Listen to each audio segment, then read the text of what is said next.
Понижувачки 17.000 денари плата на лекар се исплаќаат во клиничката болница Штип. Платата која по ниту еден основ не коинцидира со образованието, тежината на работата, одговорноста и пандемијата е изненадувачки мала и за граѓаните е неверојатна. Па сега за лекара која не е уредно. Смешно по живејашки. Тоа е 17.000 швед. Не е реално. Само работат многу. Треба да и се даде по-голема плата.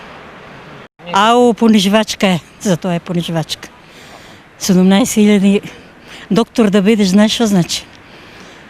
6 години да учиш. На книгата да си. И 17.000 плата да ти дадат. Не. Не. Зошто не е реално? Пути малку. Малку пари се. За лекар? Да. Не. Не. Понижувачка е. Сепак оваа плата во клиничката болница Штип е реалност, зашто тоа го налагаат актите на Министерството и Законот за работни односи кои се однесуваат на ангажман на лице според договор на дело. На исплата на плата која за лекарската фела е понижувачка, во континуитет реагираат од Асоциацијата на млади лекари и специјализанти.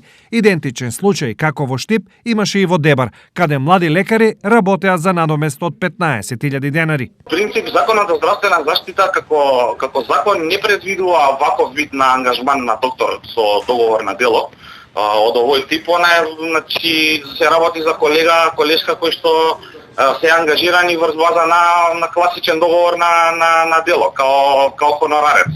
Нема тука ни социјални, нити здравствени, пензиски здравствени придонеси. Меѓутоа се користат други законски основи на кои што се склучуваат такви договори, плюс на тоа збориме за лекар кој што треба да лечи пациенти, а при тоа нема здравствено осигурување. Овие плати и со години нерешениот статус на лекарите се силен мотив тие што побргу да си одат од земјата, а завршувањето на пандемијата веројатно ќе значи дека голем дел од нив ќе побараат место достоинствено за работа и плати.